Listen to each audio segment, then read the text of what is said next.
Boa noite, irmãos. Mesmo de casa, nós vamos nesse momento louvar o nome do nosso Deus. E a primeira música que nós vamos cantar é a música Aclame ao Senhor. É o momento de nós buscarmos, é o momento de nós chamarmos o nosso consolo, o nosso refúgio, aquele que é bem presente em qualquer situação, na angústia, e que nós possamos, mesmo de onde os irmãos estiverem, louvar e engrandecer o nome do nosso Senhor.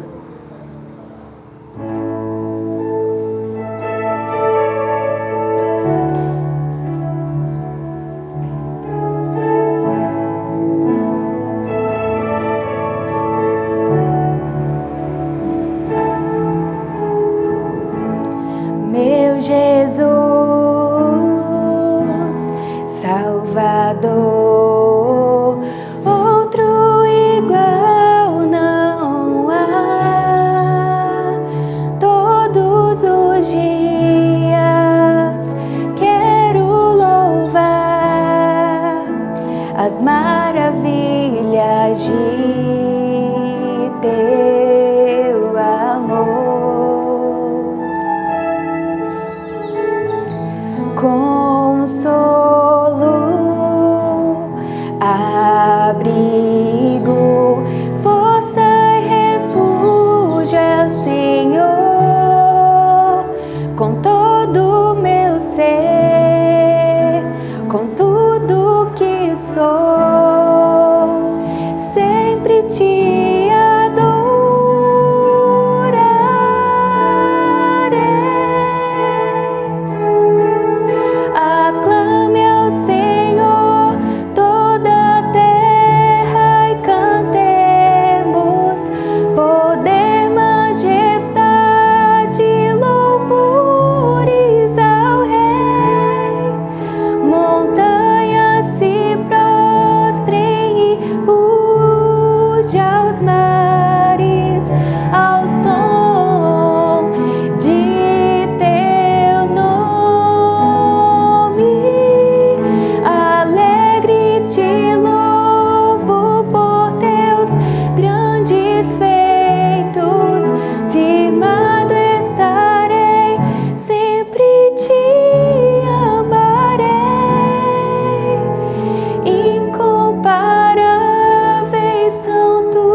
Saudações, irmãos. Nós Vamos continuar neste dia louvando ao nosso Deus, adorando, com uma oração em que nós queremos interceder por cada um dos nossos irmãos que estão nas suas casas, neste dia em que nós estamos cumprindo um propósito de distanciamento social para que possamos evitar a propagação do vírus, do coronavírus, e assim preservando a saúde dos nossos irmãos, mas sem deixar de louvar e engrandecer o nome do nosso Deus, sem deixar de cantar louvores a Ele.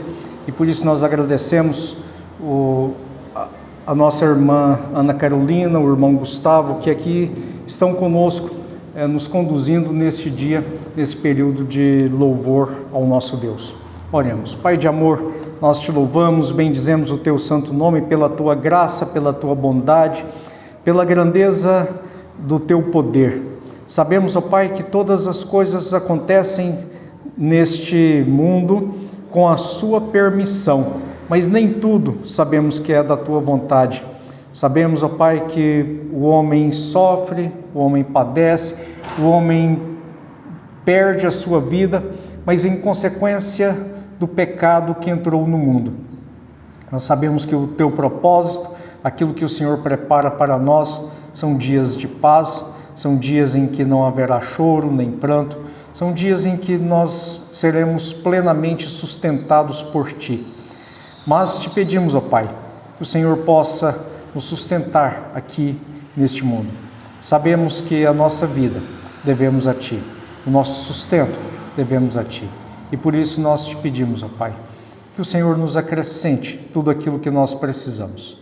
Nós te louvamos em nome de Cristo, te pedindo que o Senhor possa nos instruir na meditação da Tua Palavra nesta manhã. Amém. Irmãos, nós, no domingo passado, nós meditamos a respeito da segunda carta de Pedro, no capítulo 1, versículos 3 e 4. E hoje queremos dar continuidade, vamos avançar, sobretudo até o versículo 7, mas também trazendo os ensinamentos que estão contidos até no versículo 11, para que nós possamos fazer a aplicação daquilo que nós veremos nos versículos 5, 6 e 7. E nós chamamos essa meditação de hoje, uma busca pela plenitude da filiação divina. O nascimento humano e também de toda a criação é algo progressivo. Nós nascemos, nós desenvolvemos habilidades, desenvolvemos compreensão das coisas, até que alcançamos então uma maturidade, alcançamos então a vida em que nós podemos considerar como sendo a vida adulta, a vida de uma plenitude. E em razão do pecado, toda a criação também passou a viver um período de deterioração, um período em que podemos conhecer como sendo morte. Mas, como nós já colocamos na presença de Deus em oração nesta manhã, a vontade de Deus é que nós possamos permanecer, a vontade de Deus é que nós possamos experimentar a vida eterna. Mas, quando nós afastamos de Deus pelo pecado, foi necessário então que nós experimentássemos uma nova vida, a vida espiritual. E esta vida espiritual que nós necessitamos, nós vemos na segunda carta de Pedro, nos versículos 3 e 5 do primeiro capítulo, nós vemos que Deus nos dá todas as coisas necessárias a essa vida. Como Ele não especifica exatamente qual é a vida, nós entendemos que Deus nos dá as coisas necessárias à nossa vida aqui na terra, mas que Ele também nos dá aquilo que é necessário à vida espiritual, e Ele complementa dando então esta ideia quando Ele nos fala então que nós temos tudo necessário para a piedade, para o exercício da piedade, da vida com o nosso Deus, da religiosidade que nós devemos alcançar. E por isso, Pedro então continua desenvolvendo o seu raciocínio, desenvolvendo aquilo que ele se propõe a fazer, o propósito desta carta que ele escreve agora a todos os cristãos. E ele diz então nos versículos 5 em diante: por isso mesmo. E por quê? Porque Deus nos dá tudo que necessitamos para a vida e piedade. Em razão disso, empenhe-se para acrescentar à sua fé a virtude, à sua virtude o conhecimento, ao seu conhecimento o domínio próprio, ao domínio próprio a perseverança, à perseverança a piedade, e à piedade a fraternidade, e à fraternidade o amor. Pedro ele está nos chamando então para que nós possamos empenhar para acrescentar isto. Veja que ele está colocando e abrindo os nossos olhos para a responsabilidade que temos para uma vida de piedade, uma vida em que Deus nos dá o suprimento, mas que nós devemos buscar, que nós devemos então empenhar. A vida cristã precisa então de empenho, dedicação e esforço. E a causa de uma vida espiritual sem vigor, uma vida espiritual morna, uma vida espiritual até mesmo morta, a causa disso é porque não há empenho nos homens em cultivar um relacionamento saudável com Deus, em buscar a maturidade cristã. Diferente da vida humana, que quando nós nascemos, nós começamos a crescer e se vê claramente os anos passando e se vê claramente todos nós chegando então em um ponto em que podemos considerar que somos maduros. Em vez, ou diferentemente disso, a Bíblia nos apresenta que a maturidade cristã, ela precisa de dedicação nossa para que possamos alcançá-la, para que possamos desenvolver. E para alcançar isto, é preciso então cultivar determinadas coisas que Pedro está nos ensinando aqui. Nós precisamos buscar o alvo, que é a maturidade cristã. E para isso, ele diz que nós precisamos reunir toda a nossa diligência. Nós precisamos então nos empenhar com diligência, com cuidado, com zelo, para que nós alcancemos então a maturidade. A maturidade, portanto, não é automática. Ela precisa dessa diligência, dessa disciplina espiritual. E Paulo também nos mostra isso lá em Filipenses capítulo 2, os versículos 12 e 13, ele nos diz que nós devemos desenvolver a salvação. E ele diz que quem faz isto é Deus. É Ele quem efetua tanto o querer como o realizar. Mas nós precisamos desenvolver. Nós precisamos nos dedicar, abrir o nosso coração nesse relacionamento com Deus. Como que eu vou alcançar essa maturidade se eu não tiver disposição para a maturidade? Se eu não tiver disposição para que eu possa buscar esse relacionamento com Deus? E por isso, nós vemos que a estagnação espiritual, ela é fruto de uma desobediência, porque nós não estamos obedecendo para nos empenhar em buscar essa maturidade. E Pedro agora nos ensina como que é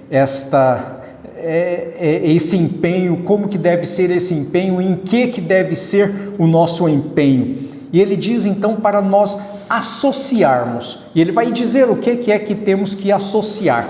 Cada um desses elementos que deveremos associar deve ser Então, é como se fosse um ajuntamento. Essa palavra inicialmente veio do grego, em que havia as companhias de teatro ou as companhias de músicas em que era apresentada. E havia a participação de diversos elementos.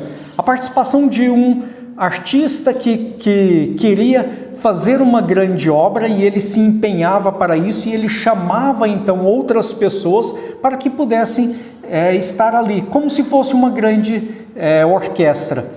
O maestro por si só, ele não faz aquela produção musical tão bela, mas ele precisa ajuntar várias pessoas com os seus instrumentos, com os seus dons, com as suas vozes.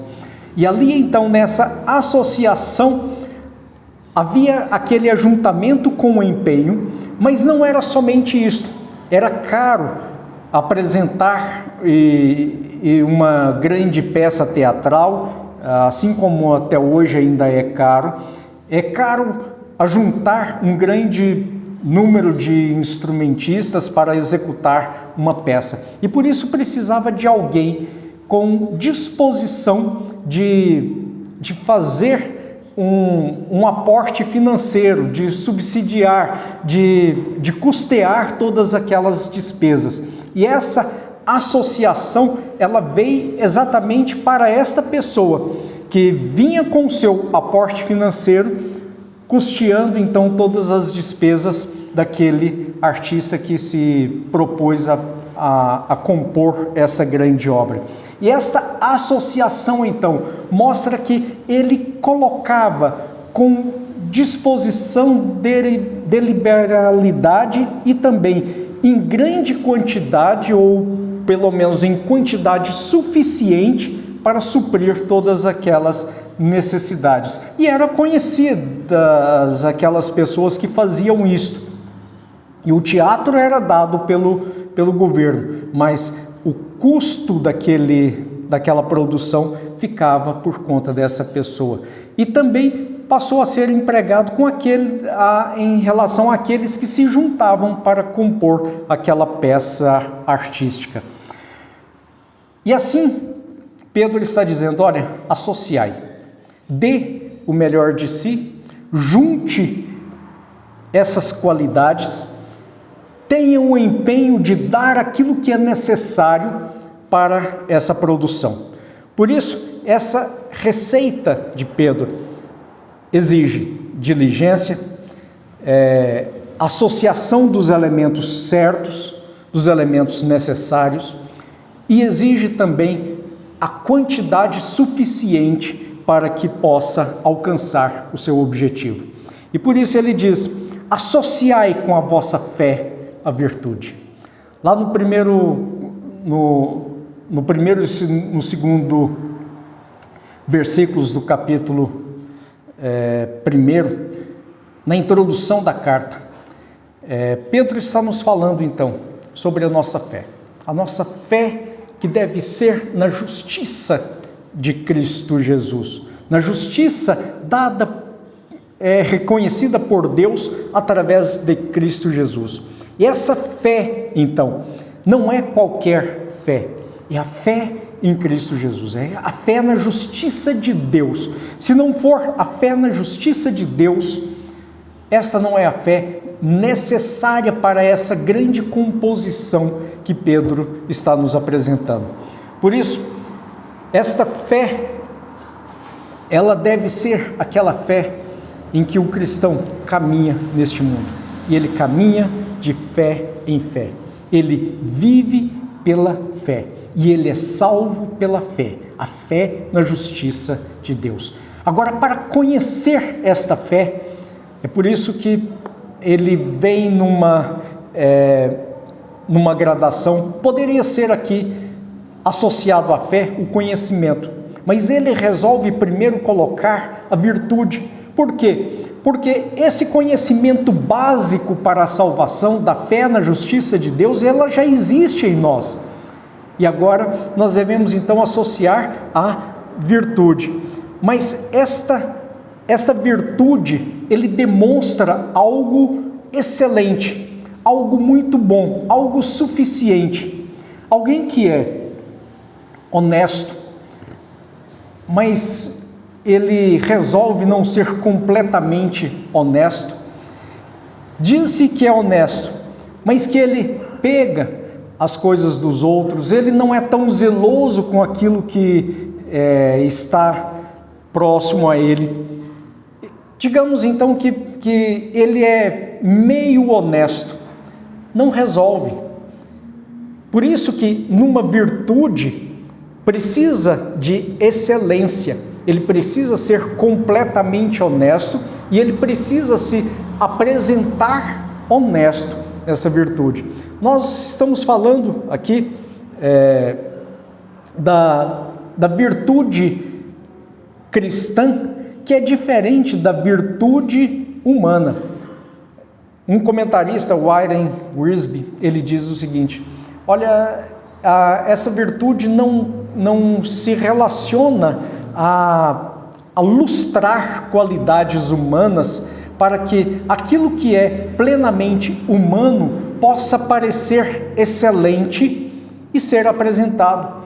Mas ele deve apresentar em nós as qualidades divinas, buscar alcançar aquilo que fez com que o homem deixasse de ser a imagem e semelhança de Deus, porque ele foi criado à imagem e semelhança de Deus. Mas quando ele resolve desobedecer, resolve pecar, ele então perdeu a sua glória, perdeu a sua posição diante de Deus. E Cristo Jesus, ele veio e disse que eu vim para cumprir a vontade do Pai. E ele cumpriu plenamente, ele cumpriu com excelência. Por isso a virtude em Cristo Jesus, a virtude da obediência a Deus. E essa virtude é que deve estar presente nas nossas vidas, em obedecer a palavra de Deus, obedecer a vontade de Deus, assim como Cristo Jesus obedeceu. E ele diz que nós devemos conhecê-lo.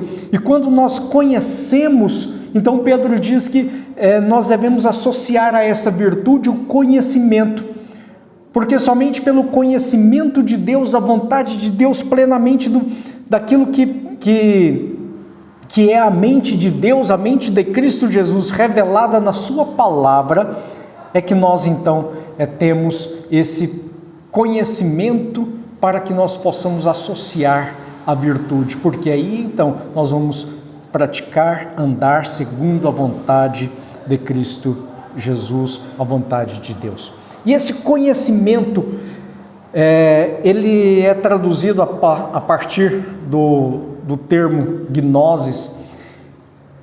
Esse conhecimento, essa gnosis, ele diz respeito não a um conhecimento parcial, não a um conhecimento de ouvir dizer, um conhecimento que não, digamos que não nos traz modificação no nosso ser, mas é o conhecimento pleno, um conhecimento completo, um conhecimento crescente, um conhecimento profundo. E é isso que ele está pedindo que nós tenhamos para que possamos associar a nossa virtude, para associar a nossa fé. Somente quando nós conhecermos plenamente a Deus, Ele poderá então nutrir as virtudes que devemos praticar, poderá nutrir a nossa fé para que possamos caminhar em fé.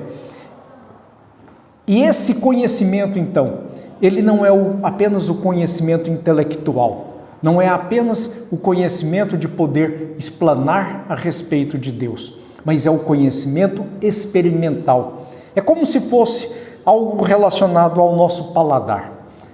O nosso paladar só saberá como que é o gosto de uma laranja se nós experimentarmos essa laranja.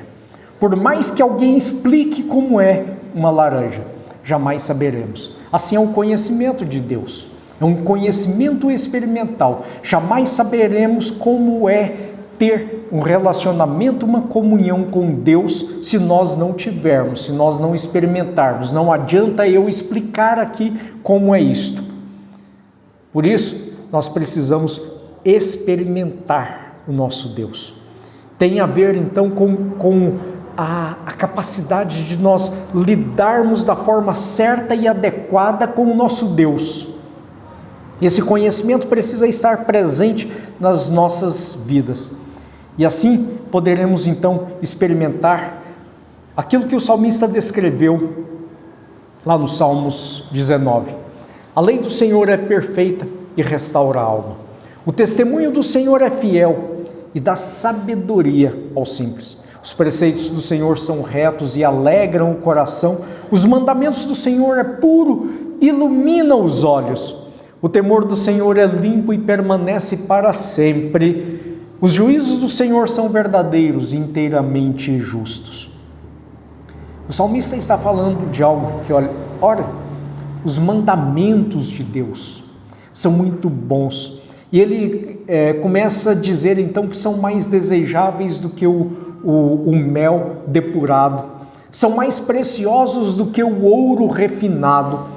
Como que um mandamento, como que uma lei pode ser assim? O homem, por natureza, não quer lei sobre si, mas quando ele conhece, quando ele experimenta a lei do Senhor, ele vê então que na lei de Deus há justiça, nos mandamentos, nos preceitos do Senhor, que demonstram a virtude revelada em Cristo Jesus. Elas são preciosas para nós, elas transformam quem as pratica, quem as exerce. Por isso, virtude e conhecimento. O verdadeiro conhecimento de Deus, ele deve estar presente dirigindo a vida cristã. Não está presente no misticismo, não está presente na cultura popular, não está presente nos livros de teologia, mas está presente nas nossas vidas quando nós andamos de acordo com aquilo que nós nos relacionamos com o nosso Deus. Mas um relacionamento guiado pela palavra, um relacionamento conduzido por Deus para que possamos então assim praticar. E esse conhecimento vai produzir vida, vai produzir virtude nas nossas vidas, vai produzir um novo homem, um novo relacionamento, porque temos a fé, temos o conhecimento do nosso Deus e praticamos as suas palavras. E Cristo Jesus diz que quem o conhece e pratica as suas palavras, esse é o que o ama. É exatamente, então, o último ponto que Pedro vai nos colocar. Vamos chegar até lá. Mas para chegar lá, precisamos, então, ter a fé, ter a virtude, ter o conhecimento. E precisamos, então, caminhar. E quando nós conhecemos, nós falamos, então, que é um conhecimento experimental e que vai transformar aquele que conhece. Quando transforma, então, aquele que conhece, Pedro diz, olha, então devemos associar o conhecimento com o domínio próprio. Já não vou andar mais em desacordo com a palavra de Deus. Já haverá em mim o amor e não mais o egoísmo. Haverá em mim o domínio daquilo que é o derivado, o significado da palavra, que no grego é krateia, ele se refere a autocontrole e é fruto do Espírito e não esforço da carne. Mas ao mesmo tempo eu tenho que ter o esforço do autocontrole para que, me associando ao conhecimento, à virtude vinda de Deus, eu possa então caminhar neste autocontrole. Gálatas 5, 22, ele diz, mas o fruto do Espírito e ele traz então o amor, o gozo, a paz, a longanimidade, a benignidade, bondade, fidelidade e por último então, o domínio próprio. Eu preciso exercer tudo isto na minha vida para ter domínio próprio. Eu preciso, só que é um é algo que eu não posso fazer. Não, primeiro eu tenho que ter amor, eu tenho que ter gozo, paz, longanimidade, para depois eu ter domínio próprio. Não, isso tudo é feito ao mesmo tempo. Não posso deixar qualquer coisa, não posso deixar o conhecimento, não posso deixar a virtude, a fé, para alcançar primeiro um patamar elevado, como se assim eu pudesse dizer, para que depois eu tenha autocontrole e domínio próprio. Não, todas essas coisas são feitas simultaneamente para que eu possa alcançar. O conhecimento, ele nos leva então a esse domínio próprio. Tem uma Bíblia comentada, chama Bíblia Conselheira, lá nos seus comentários ele diz o seguinte, que a fé, a bondade e o conhecimento não sirvam somente para ajudar os outros, mas também para transformar a nós. Assim, teremos melhor controle de nós mesmos, para não nos desgastarmos em práticas que nos façam mal, em estouros que não acabem machucando os outros. Nós precisamos, então, a cada dia, cultivar o domínio próprio, para que nós possamos cultivar também relacionamentos.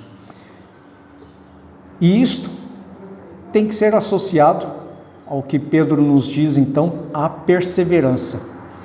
O autocontrole, ele não nos deixa desistir. O autocontrole nos aponta que nós sempre podemos, então, continuar nessa perseverança. Perseverança com base no domínio próprio, com base no conhecimento, com base na virtude, com base na fé. É isso que nós temos que caminhar nessa perseverança. O mundo que nós vivemos é um mundo que está a cada dia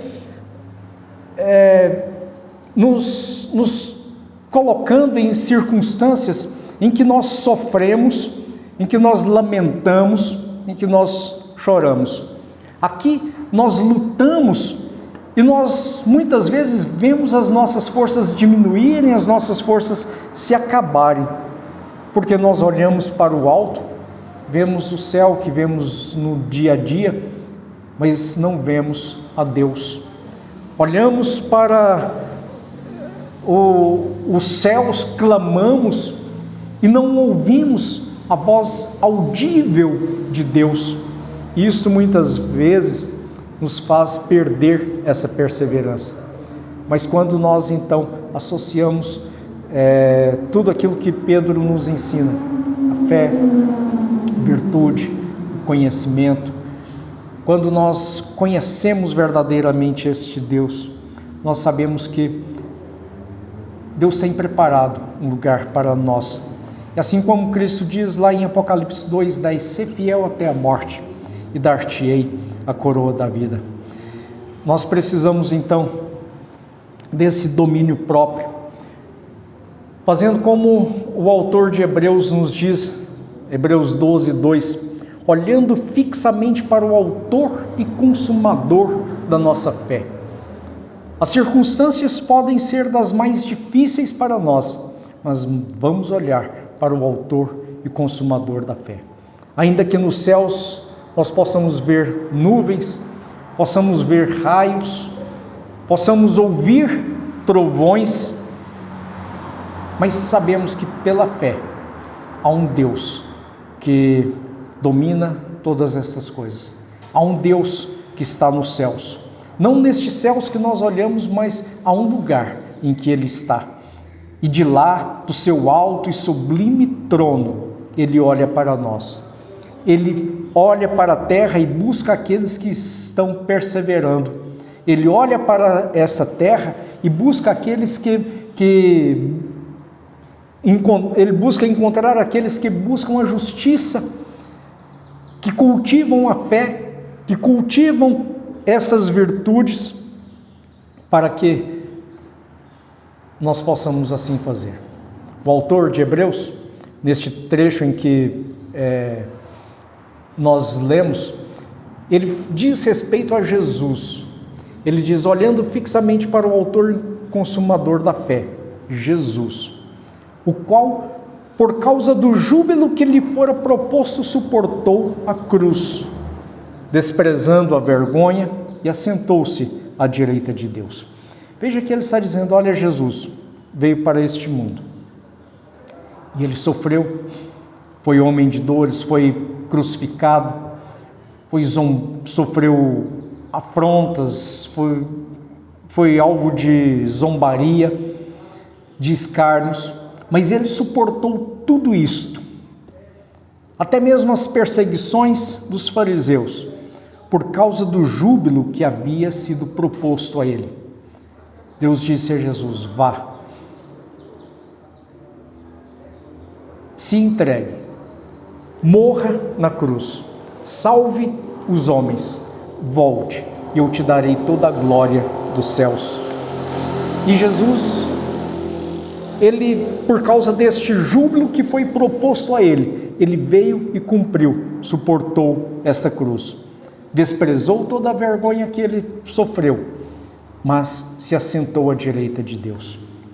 E agora, para nós, está proposto também um júbilo, está proposto também uma glória, de ser fiel até a morte, e receberemos a coroa da vida.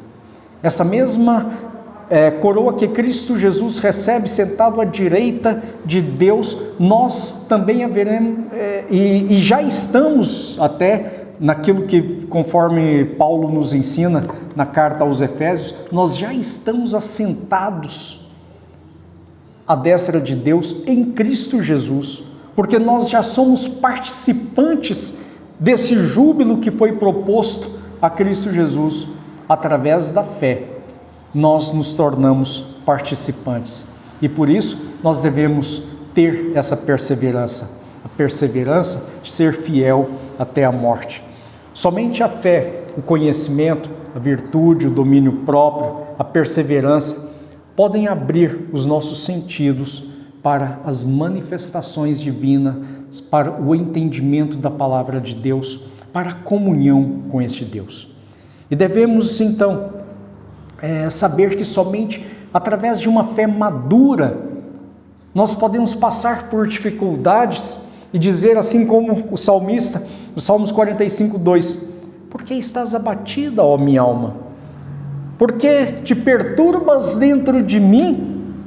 Espera em Deus, pois ainda o louvarei pela sua salvação, pois ainda louvarei a sua face, pois ainda o louvarei por tudo aquilo que ele me dá. Por que estás abatida? Espere em Deus. Porque nós estamos angustiados com este mundo. Espere em Deus. Esta é a perseverança do cristão, essa é a perseverança que devemos a cada dia caminhar. E ele diz, olha, depois de tudo isso, e aqui agora nós ajuntamos em um só conjunto, em um só bloco, associe também a piedade, associe a fraternidade e associe o amor. Piedade é traduzido do grego Eusébio, que quer dizer piedade. E é uma virtude que descreve o nosso relacionamento com Deus.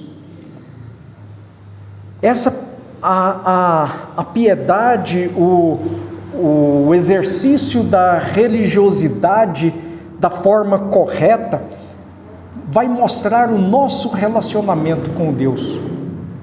Jamais pode demonstrar o nosso esforço para agradar a Deus, mas deve demonstrar o nosso relacionamento com Ele. Há muitas pessoas que, dentro de uma piedade, estão querendo mostrar o seu esforço para agradar a Deus. E aí então ele faz sacrifícios, ele faz penitências, ele faz diversas coisas, querendo mostrar o seu esforço para agradar a Deus.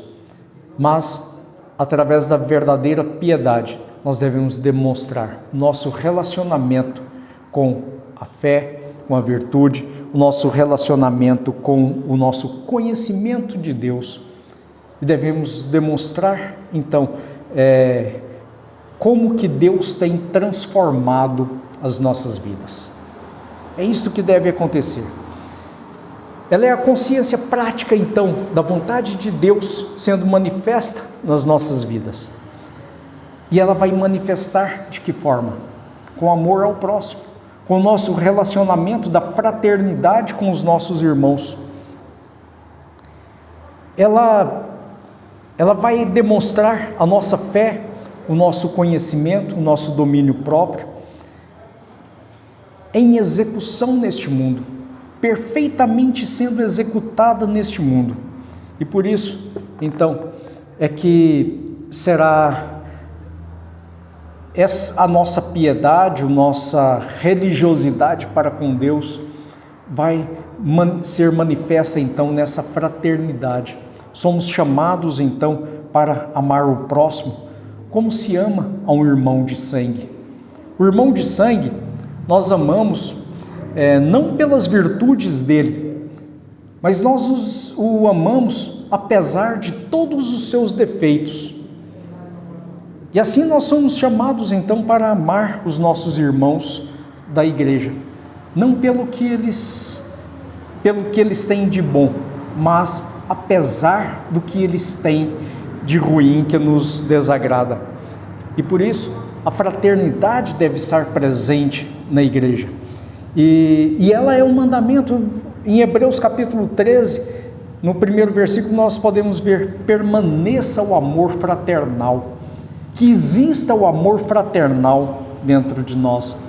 E esse amor fraternal que nos mostra então a fraternidade, ele é aqui apresentado como sendo o amor ágape, o amor sacrificial, o amor incondicional.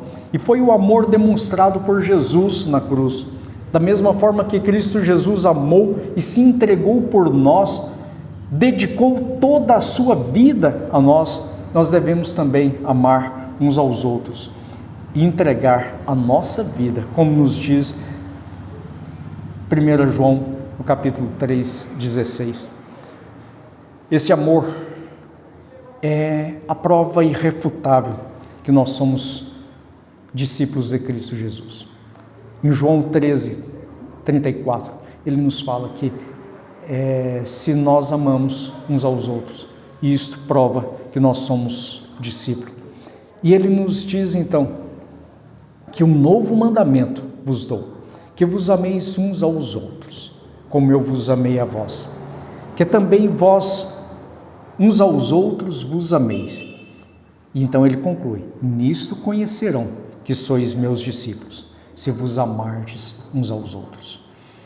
A causa desse amor, ela está não no objeto amado, não está a causa do meu amor para com os meus irmãos, não está nele, mas está na minha natureza, está naquilo que está em mim, porque eu tenho a natureza de Deus, eu tenho a natureza daquele que é amor.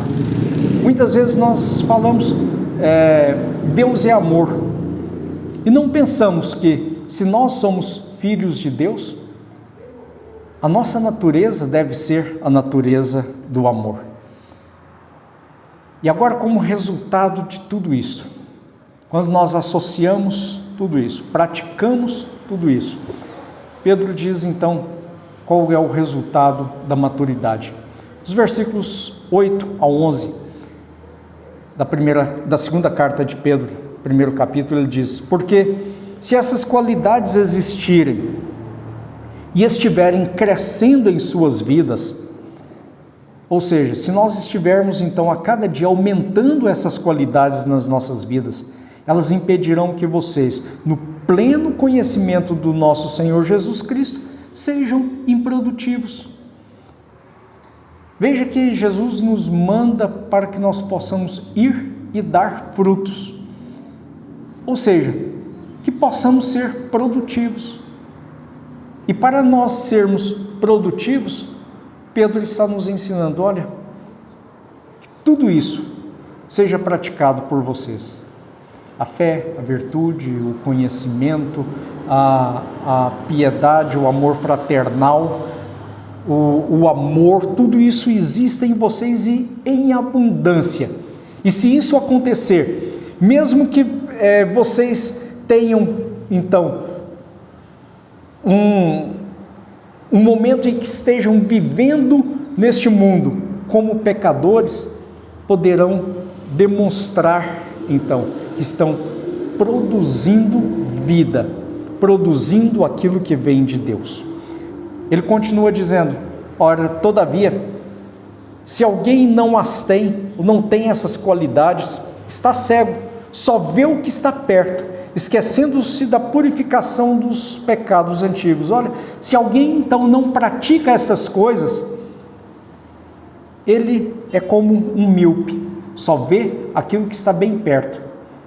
Já se esqueceu do perdão dos pecados de Cristo Jesus e não vê aquilo que está nos céus, a glória dos céus, aquilo que está proposto para nós. Ele continua então: portanto, irmãos, empenhem-se ainda mais para consolidar o chamado e a eleição de vocês, pois se agirem dessa forma, jamais tropeçarão. E assim vocês estarão ricamente providos quando entrarem no reino eterno do nosso Senhor e Salvador, Jesus Cristo.